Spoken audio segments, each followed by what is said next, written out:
Esto es parte del desarrollo de esta audiencia donde son 11 personas las que están siendo de alguna manera involucrados por el fiscal José Domingo Pérez con un pedido de prisión preventiva en el inicio de esta etapa, de esta segunda parte, digamos, de esta etapa que tiene todavía para rato, ¿no? Que es la etapa de investigación preparatoria. Vamos a conversar con Luciano López, él es abogado constitucionalista, para recoger un poco sus puntos de vista y también la visión que desde fuera del sistema de justicia, con la experiencia suficiente, puede darnos respecto de esta situación. Lo que ha determinado ayer el juez Concepción Carguancho es parte en realidad de lo que probablemente le suceda también a las otras personas que están involucradas en este pedido de prisión preventiva. Sí, porque es casi en realidad es la misma matriz. No olvidemos que la Fiscalía lo que sostiene es que esto es un lavado de activos en la hipótesis de una organización criminal infiltrada en un partido político que tiene una serie de directores, por decirlo de alguna manera, que están representados en la persona de Keiko Fujimori, de Pierre Figari, de Ana Hertz, y que luego le integran otras personas más que en estos momentos están allí sentados en esta audiencia. Entonces, como que ya el libreto tiene ya unas etapas que simplemente están por decantarse, ¿no? Digamos que lo más importante que lo que el juez ha sustentado tiene que ver con la aceptación de que exista posiblemente esta organización criminal como tal, y eso es lo que le termina concediendo 36 meses a Keiko. Por lo tanto, los demás son integrantes de esta organización criminal. Ahora, ¿qué puede suceder? La audiencia continúa el día lunes. ¿De acuerdo? En estos días, algunos de los que están involucrados podrían acogerse a algún tipo de medida con el fiscal para evitar también ir a prisión. No olvidemos, muy buena pregunta, porque no olvidemos que cuando empezó la audiencia, el fiscal inicialmente estaba pidiendo, creo que por 11 o 12. Para 11 personas, y uno de ellos y justo retrocede. empezando la audiencia dijo, señor juez, me estoy desistiendo de uno. No recuerdo ahorita el nombre. De Ítalo Quispe. Y dijo, y me estoy desistiendo porque está en un procedimiento de colaboración eficaz. Se está cogiendo a un procedimiento nada más, no especificó Exactamente, porque eso es lo que se llama técnicamente una postulación, es decir, es una suerte de candidato a colaboración. ¿Por qué a candidato? Porque cuando un inculpado se acoge a este procedimiento, tiene que verificarse lo que él dice, ¿no? No es una cosa de que yo digo algo y, si me permiten la expresión, ampay me salvo. No es así. Yo tengo que dar información y se supone que esa información el fiscal la tiene que corroborar. Y además tiene que aceptar la responsabilidad que se le imputa. Es que es el requisito. No es tan, ese es el primer requisito, ¿no? Y mira, muy buena pregunta, porque creo que es algo que podría servirle a todos los televidentes, ¿no? Se habla mucho de testigo protegido y colaborador eficaz. La diferencia sustancial es que el colaborador es un inculpado, para decirlo más claro, es alguien que tiene una responsabilidad y que, como cae de Maduro, tiene que aceptarla. Sí, es cierto, yo he colaborado, he sido autor, he sido partícipe, he tenido algo que ver en este ilícito y más bien me acojo, confieso mi culpabilidad, por decirlo en términos más simples, y entonces voy a colaborar. Por eso se llama colaboración eficaz. Y colabora con el propósito de que la sanción que caiga sobre él por la responsabilidad que está aceptando sea menor. Es una negociación, es un sistema en realidad en Brasil ha funcionado muy bien, ¿no? Inspirado en el modelo norteamericano, ¿no? Que es una negociación que hace el inculpado con el fiscal, y entonces el fiscal te va ofreciendo cosas que pueden ser reducciones de la sanción hasta incluso extinciones de la pena. Depende. Como el caso de Marcelo Odebrecht, por ejemplo. Claro, exacto. Como por ejemplo, esto es un movimiento que ocurre en toda Latinoamérica de las reformas de los procesos penales. Por eso es que el tema está, ¿podría suceder algo así?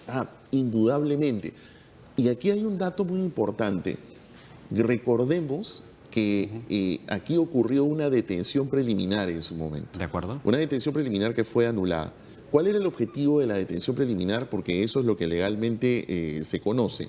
Es para que el fiscal pide esa detención, por eso que tiene un periodo muy corto, 7 días, 10 días, cuando es organización criminal, porque lo que el fiscal le pide al juez es que se detenga para conseguir información.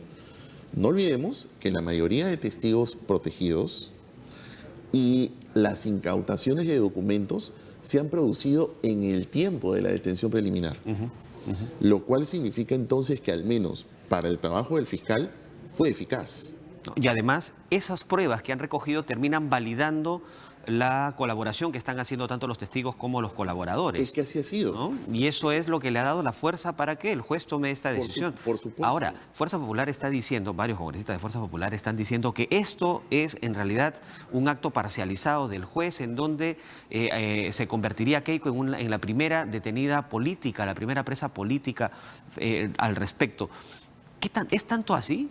No, yo creo que en realidad, como un connotado analista político escuchaba ayer, dijo, no es el caso de una política, sino al contrario, estamos hablando de más bien un personaje político que ahora está en prisión. No es una prisión política, no, es al revés. Y lo digo y suscribo lo que señala esta persona porque me da la impresión aquí que es natural que un grupo político defienda de esa manera a su líder, pero el espacio donde se tiene que discutir todo esto es en la sede judicial. Hay una investigación abierta, existe ahora un trámite de prisión preventiva que debe seguir sus cauces. En este caso hay una apelación, la abogada tiene 3 días para poder plantear su apelación. Yo estimo que la situación en la instancia superior de Keiko Fujimori debe estar resuelta en aproximadamente la 3ª semana de noviembre a más tardar. Entonces, creo que debiesen concentrarse en lo que es el espacio judicial. Creo que las opiniones políticas más bien han perjudicado. De acuerdo. Porque tienen un gran forado en su entorno. Y una de las características de la defensa ha sido muy confrontacional, irse contra el fiscal. En algunos momentos también la defensa atacaba al mismo juez Concepción Carhuancho, es decir, de repente eso no le favoreció mucho, ¿no? Mira, has tocado un punto muy importante. Una de las cosas que ha mencionado el juez Concepción Carhuancho el día de ayer, en la lectura de su resolución, es que cuando realizan una de las incautaciones en la casa de Vicente Silva Checa, encuentran un informe de los abogados de Keiko Fujimori.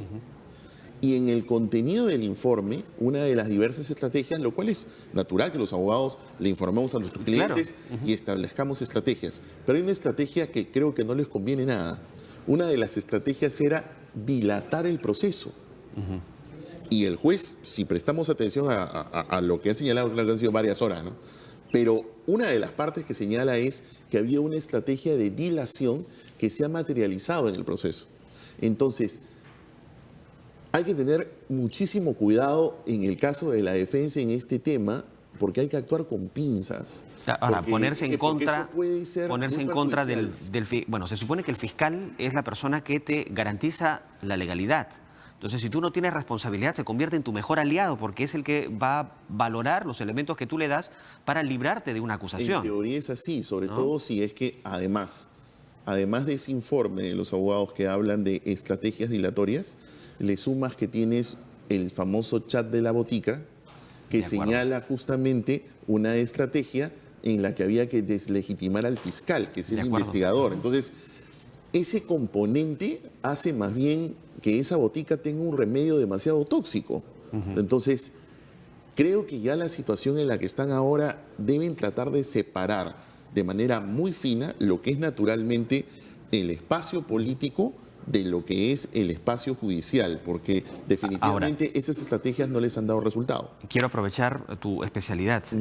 Hay declaraciones del presidente de la República respecto del fiscal de la Nación, declaraciones de algunos políticos respecto del Congreso y la Subcomisión de Acusaciones Constitucionales. El fiscal Domingo Pérez también se ha pronunciado respecto del fiscal de la Nación. El presidente del Congreso también habla del fiscal. Es decir, el Ejecutivo, el Congreso y algunos actores principales en el tema de la administración de justicia están interviniendo respecto de otro poder del Estado. ¿Esto puede generar cierta preocupación? Desde luego, porque en realidad estamos frente a que todo esto ocurra, revela el caos. De otra manera no se puede definir ni explicar que diversas representantes de los poderes del Estado confronten entre sí, pero es que hay una situación bastante compleja. El material de Cuellos Blancos, que son todos estos audios que son lo que sacan a la luz al personaje del juez Inostroza y que compromete seriamente al fiscal de la Nación, lo que generó fue que todo esto desemboque en una ley que lo que hizo fue dejar en suspenso las funciones del CNN. se destituyeron a los miembros del CNM y estamos a puertas de un referéndum para un nuevo órgano que se va a llamar Junta Nacional de Justicia. ¿Qué tiene que ver esto? Tiene que ver mucho, pues, porque las funciones que tenía el ex CNM eran ratificar jueces, nombrar jueces, pero una de las más importantes era destituir vocales y fiscales supremos. Investigarlos y tomar decisiones. Y destituirlos. De acuerdo. Jueces y fiscales. Carlos Ramos supremos. es el último caso, por ejemplo, un fiscal de la Nación de un fiscal destituido. supremo, fiscal de la Nación destituido. Entonces, ¿por qué eso es importante? Porque al no existir hoy el CNM y no existir un órgano que pueda tomar medidas con el fiscal Chavarri, el otro espacio constitucional que tiene una función para tratar de sacarlo del juego, dado que él no quiere dar un paso al costado, es el Parlamento. A través de la subcomisión de acusaciones constitucionales. Sí, pero esta acusación, que si se aprueba en esta subcomisión, pasa otra vez a la Fiscalía de la Nación.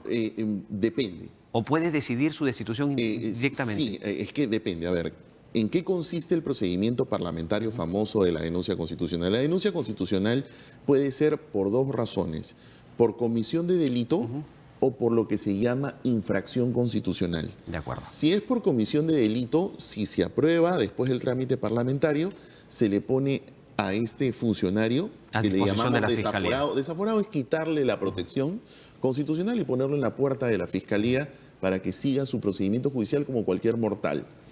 Ejemplo, caso Kenji Fujimori. De acuerdo. ¿Ok?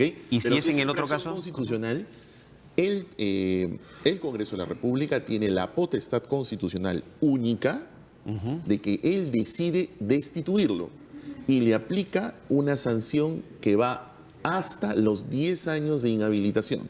De acuerdo. ¿Puede ponerle una sanción menor? Sí, claro, pero destituirlo a final de cuentas.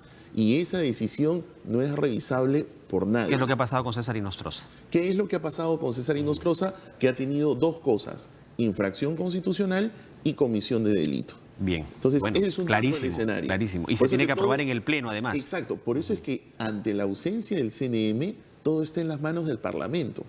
Por eso es que el presidente de la subcomisión diga, mientras más me presionen, más me enterco, es algo en esta situación que le echa más leña al fuego Sí, pues. y que no soluciona nada a este asunto. Bien, bien, doctor López. Luciano, muchas gracias por estar Al contrario, gracias con nosotros por la y invitación. aclararnos ciertas situaciones, que es bueno que la ciudadanía que ha seguido de cerca todo este proceso sepa también cuáles son las siguientes etapas y en el Congreso de la República también las decisiones que tienen que tomar. Y por qué se enfrentan, efectivamente. Y por qué todo está en las manos del Parlamento. Bien, muchas gracias. Luciano Gracias. López, abogado constitucionalista, nos ha ayudado a entender un poco más qué es lo que está sucediendo en este escenario complicado, en realidad, durante todo el mes de octubre. Hoy